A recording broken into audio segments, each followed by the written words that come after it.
Au cours des précédents chapitres, nous avons vu quelles étaient les différentes étapes à effectuer pour réaliser la migration de votre dossier de travail de votre ancien logiciel vers le nouveau. À la fin du troisième chapitre, votre nouveau dossier est créé et les informations disponibles dans votre ancien logiciel ont été récupérées. Pour y accéder, vous pouvez lancer votre nouveau logiciel qui, dès son ouverture, vous proposera de lancer votre nouveau dossier de travail.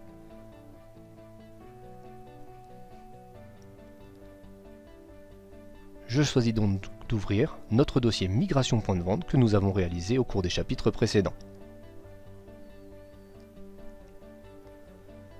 Dès l'ouverture, vous arrivez sur votre nouvel espace de travail et votre nouvel écran d'accueil et vous observez que la structure graphique est décomposée en trois parties.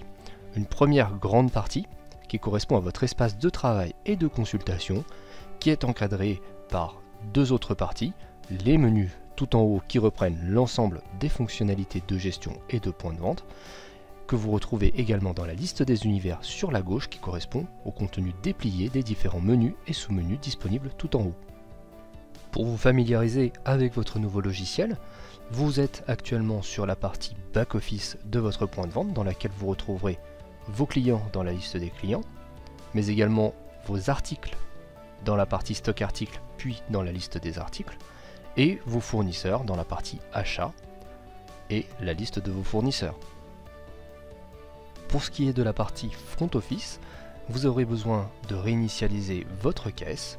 Ceci se situe dans Paramètres, point de vente, caisse. Il sera donc nécessaire d'ajouter une nouvelle fiche caisse dans votre logiciel avec le bouton Ajouter. Vous pourrez lui donner le nom que vous souhaitez. Il sera nécessaire de récupérer le nom du PC qui utilise cette caisse et nous vous conseillons de sélectionner un client par défaut pour votre caisse. Une fois cet élément renseigné, vous pourrez choisir ce que vous voulez faire à l'ouverture de votre dossier. Vous pourrez donc ouvrir la caisse, l'écran de démarrage du front qui est un écran intermédiaire que nous allons voir juste après, ou le back-office, l'élément sur lequel nous sommes. Enregistrez et fermez votre fiche et vous aurez votre nouvelle caisse de créer. Concernant vos périphériques, ces paramétrages sont situés dans le menu Paramètres, Société, Point de vente.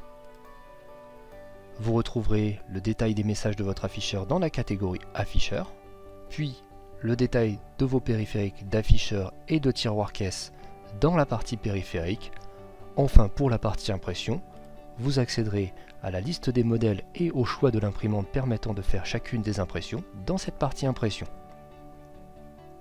Je referme les paramètres société et nous allons maintenant passer dans la partie vente, document de vente puis ticket, dans laquelle nous pourrons personnaliser votre nouvel écran de vente. Cette action est disponible via le clic droit personnaliser l'écran de vente, mais vous la retrouvez également dans les actions tout en haut à gauche.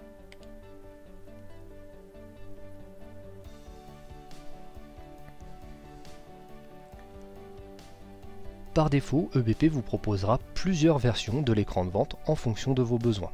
Vous aurez cette version défaut qui est actuellement affichée, mais également d'autres versions disponibles selon votre version.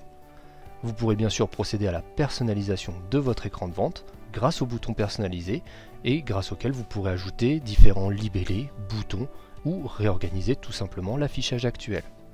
Une fois cet élément personnalisé, n'oubliez pas de définir votre vue par défaut et d'enregistrer vos modifications. Vous pourrez alors refermer la personnalisation de votre écran de vente. Pour accéder à la partie écran de vente, justement, vous pouvez, depuis l'entrée ticket, afficher l'écran de démarrage du front, directement depuis les tâches ou également via le clic droit, mais n'importe où dans l'application, ce bouton est disponible tout en haut, ici en dessous du menu édition, et vous permet de lancer cet écran de démarrage du front qui est un écran intermédiaire. Je clique dessus, et je vais avoir donc le choix d'ouvrir de ma caisse, de la clôturer, de quitter complètement mon application de point de vente ou d'accéder à la partie back-office. Pour notre exemple, je vais ouvrir la caisse. Il s'agit de ma première ouverture. Je vais donc être obligé d'initialiser le fond de caisse. Je vais pouvoir saisir les différentes valeurs faciales ainsi que leur quantité. Je peux également saisir directement à la main le montant que je souhaite renseigner dans ma caisse. Je prends par exemple 150 € et je valide. Pour la réalisation d'une vente, rien de plus simple. Si vous êtes équipé d'un lecteur de code barre, vous pouvez bien sûr continuer de scanner vos codes barres. Dans le cas contraire, sur un écran de vente par défaut comme celui que nous avons, je peux accéder à la liste des articles grâce à ce bouton, puis sélectionner l'article de mon choix. Une fois la liste de mes articles sélectionnés dans le logiciel, je procède au règlement grâce au bouton régler ou directement grâce au bouton d'accès rapide. Je valide mon règlement. Ma vente est donc terminée et je peux passer à la vente suivante. Une fois ma journée terminée, je peux bien sûr quitter mon écran de vente et clôturer ma caisse avant de passer à la journée suivante. Vous venez de voir comment réaliser la migration de vos données depuis votre ancien logiciel point de vente vers votre nouveau logiciel point de vente OpenLine et de retrouver les accès aux principales fonctionnalités de travail côté back-office et front-office. Je vous remercie d'avoir suivi ces vidéos et je vous souhaite à tous une très bonne utilisation de votre nouvelle application EBP OpenLine.